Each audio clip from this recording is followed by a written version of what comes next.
नमस्कार। बढ़ते हैं कुंडली विश्लेषण के अगले पाठ की ओर। पाठ संख्या 7। हम पिछले कुछ पाठों में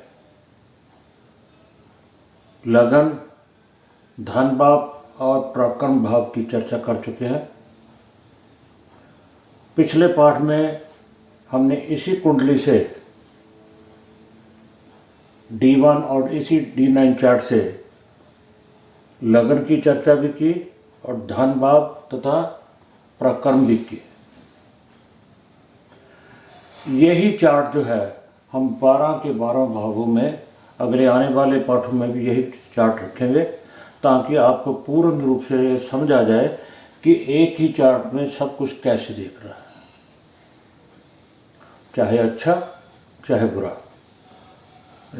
सभी कुछ एक ही चार्ट में डिस्कस करेंगे।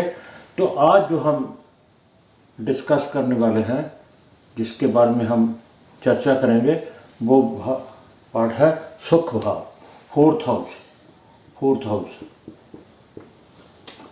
जिसे सुख भाव कहते हैं, सुख भाव या मातृभाव। ठीक है, मगर इससे और भी क्या क्या देखते हैं, जायदाद और वाहन। हम इन सभी जो प्रश्न हैं इनका उत्तर खोजने की कोशिश करेंगे। क्या इसके पास माता का सुख होगा, अपनी जमीन जायदाद घर बार होगा, वाहन होंगे तो कैसे होंगे, उसको अपने जीवन में सुख होगा या नहीं होगा, ये सारी चर्चा आज इस पाठ में हम करेंगे। सबसे पहले जैसे नियम है कि हम 3 चीज़ें देखते हैं। कौन कौन सी? भाव, भावेश और कारक। प्रश्न जहाँ का भी है उसके उस भाव से 3 चीज़ें देखेंगे। भाव को देखेंगे, भावेश को और कारक को। परंतु इससे पहले हम कुंडली जो हमारे पास D1 चार्ट आता है तो क्या देखते हैं? लगन देखते हैं, लग्नेश देखते हैं और प्रथम भाव का कारक सूर्य जो स्थिर कारक है उसकी चर्चा करते हैं। और उसके बाद फिर चंद्रमा की भी स्थिति देखते हैं, क्योंकि हमने तन देख लिया तो मन की अवस्था भी देख लेनी चाहिए। और इसके साथ साथ हम नवांश चार्ट, काल पुरुष की कुंडली, डी खोडसवर्ग जो है चार्ट और दशा, इन सब की भी चर्चा करते हैं। मगर जितना आपसे साथ पहली वीडियोस में हमने चर्चा किया उसी के आधार पर हम यहाँ चर्चा करेंगे। लगन, लग्नेश और चंद्रमा हम पिछली कुंडलियों में देख चुके हैं। तो इसमें सबसे पहले क्या देखेंगे? सुख भाव का पीड़ित है या कि नहीं पीड़ित है। चौथा भाव सुख भाव जिसे कहते हैं। भाव में राशि कौन सी है? कुंभ। स्वामी कौन है? शनि। अशुभ ग्रह की राशि, शनि जो है अशुभ ग्रह है, राशि अशुभ ग्रह की है। यानी क्या इसका स्वामी इसे देख रहा है? बिल्कुल देख रहा है। शनि कर्म भाव में बैठकर सुख भाव को सप्तम दृष्टि से देख रहा है, तो भाव क्या हुआ?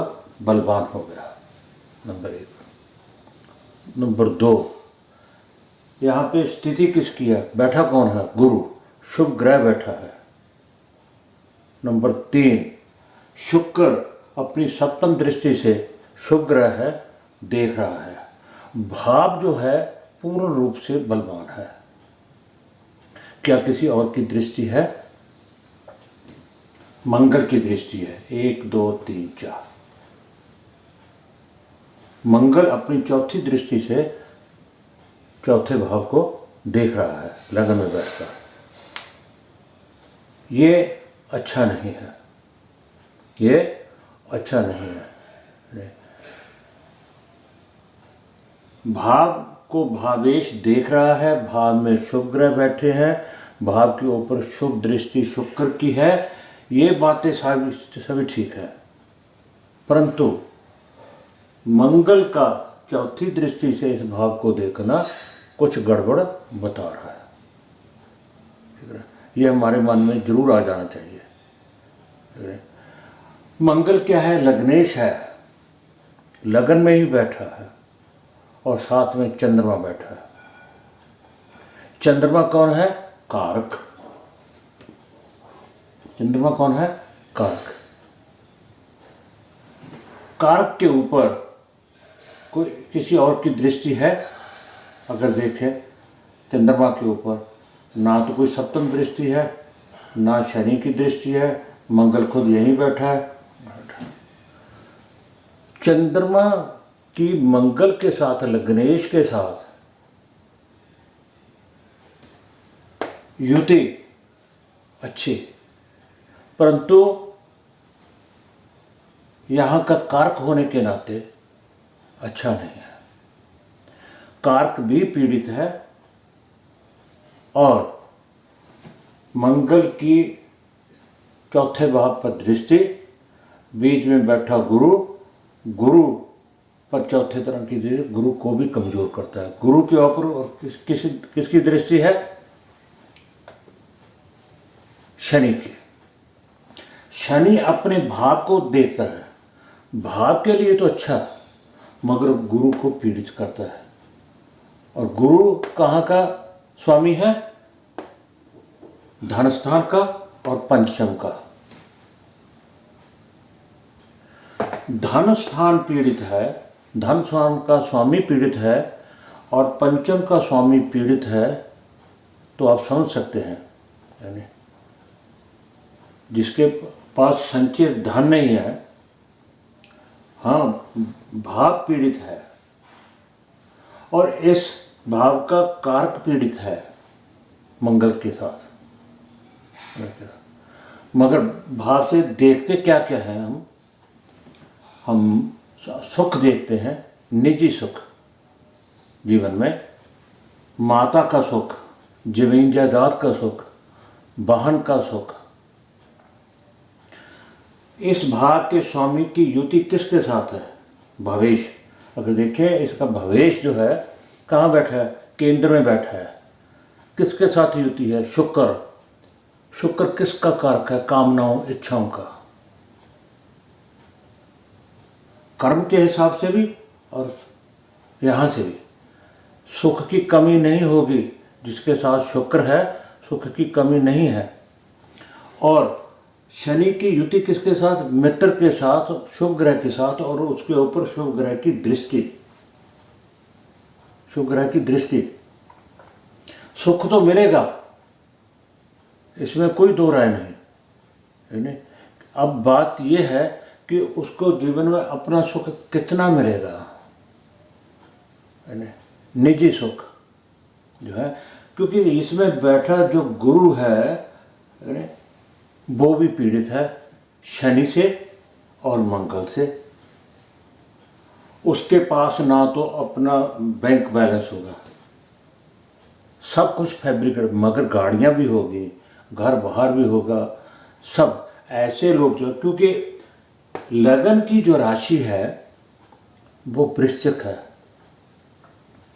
वृश्चिक राशि वाले साइन जो है बिच्छू कहाँ रहता है? दरारों में छुपकर। यानी ऐसे लोग जो हैं, अब इंसान तो दरारों में नहीं रहेगा, तो ऐसे लोग बड़े बड़ी ओहदों पे होते हैं, ब्यूरोक्रेट होते हैं, राजनीतिक होते हैं, मंत्री वगैरह, अगर कैबिनेट मंत्री ऊंचे पद पे होते हैं, तो उनको सिक्योरिटी के दायरे में रहना पड़ता है। और उनके पास लग्जरी घर भी होते हैं, चाहे सरकारी क्यों हो, फैब्रिकेटेड क्यों ना हो। बड़ी बड़ी गाड़ी में, ये नहीं आल्टो, मारुति 800 वगैरह ऐसी गाड़ियाँ, बड़ी बड़ी गाड़ी में होगी, सिक्योरिटी भी होगी, और स्थिर, लग्न की राशि स्थिर राशि है, तो ये भी स्थिर राशि है नहीं? तो जो बात कहती अडिग, सुख तो होगा मगर तत्कालिक सुख होगा। तत्कालिक, जो वाहन बंगले वगैरह होंगे सब तत्कालिक होंगे, है नहीं? जहाँ से ड्यूटी होती बंगला छोड़ा वहाँ और चले गए दूसरी जगह, गाड़ियाँ यहाँ की छोड़ी यहाँ वहाँ दूसरी जगह ट्रांसफ़र हुई, वहाँ चले गए।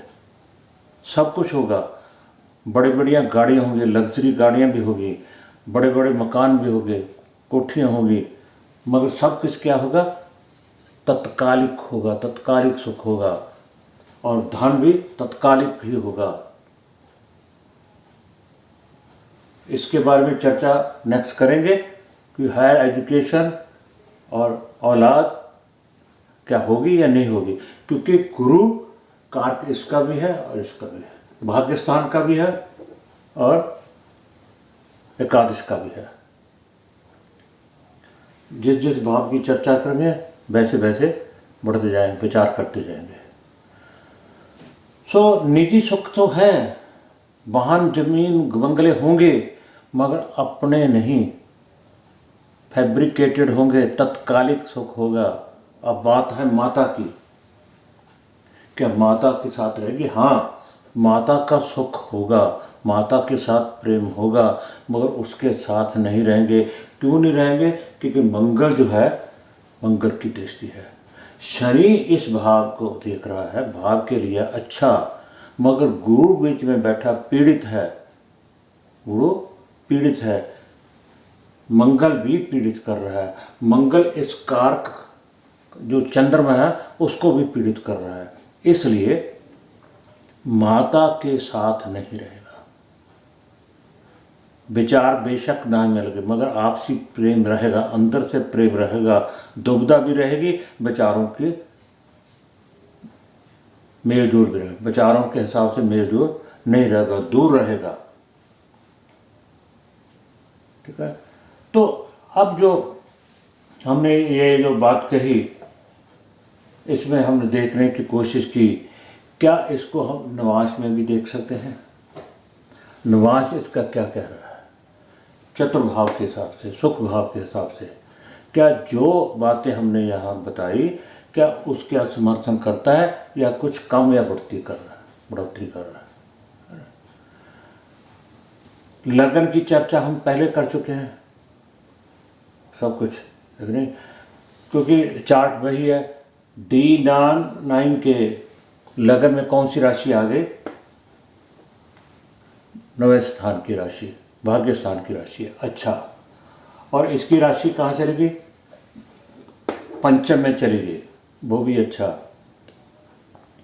ठीक है, इस स्थान का कारक चंद्रमा कहाँ चला गया? पराक्रम में। शनि इसका स्वामी शनि के इसकी राशि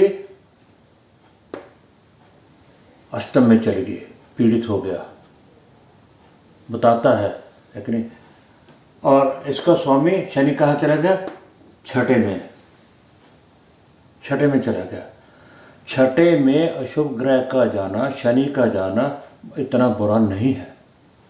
कहते हैं ना, अशुभ भावों में अशुभ ग्रह शुभ फल देते हैं, क्योंकि वहाँ के जो अशुभता मिलने वाली थी वो खत्म कर देते हैं। और फिर हमने तो सिर्फ निवास देखा है, मगर शनि का वहाँ जाना इतना बुरा नहीं है।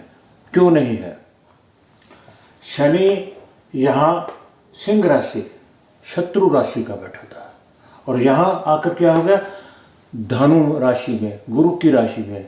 कोई भी ग्रह किसी भी राशि में डी चार्ट में बैठा हो, अगर वो D9 चार्ट में मीन या धनु गुरु की राशि में चला जाता है तो क्या बन जाता है? पुरुषोत्तम।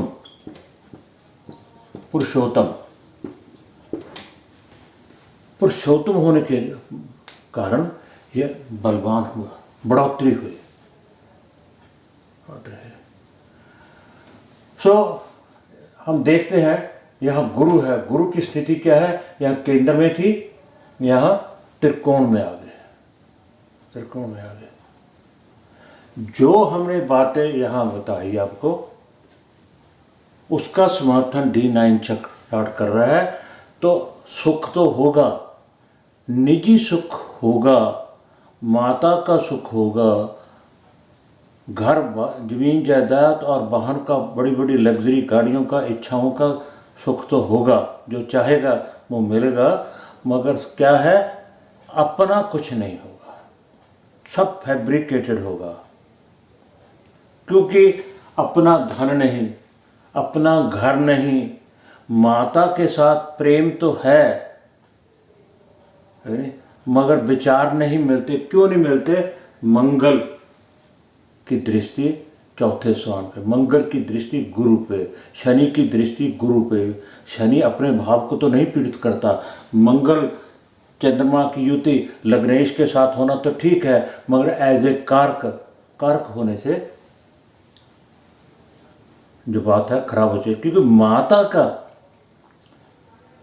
प्रतीक कौन है? पिता के लिए सूर्य, माता के लिए चंद्रमा, और चंद्रमा यहाँ का कारक भी है। तो चंद्रमा को कौन पीड़ित करता है? मंगल, उसकी युति है नहीं। सो इसलिए माता का सुख नहीं है, अपना जो है निजी, अपनी जमीन जायदाद, घर बार, अपना गाड़ियाँ अपनी नहीं है, मगर कमी किसी चीज़ की नहीं होगी। पैसे की जितनी ज़रूरत होगी मिलेगा, गाड़ियाँ लग्जरी बड़ी बड़ी मिलेंगी, है नहीं, कोठियाँ बड़े बड़े महल नुमा मिलेंगे, मगर सब फैब्रिकेटेड होगा। अरे तो ये था चौथे भाव का वर्णन। तो आप समझ ही गए होंगे। इससे जो जो देखना था हमने सारी चीज़ें यहाँ पे डिस्कस की, चर्चा की। तो इस पाठ में इतना ही। आप सबका बहुत बहुत धन्यवाद।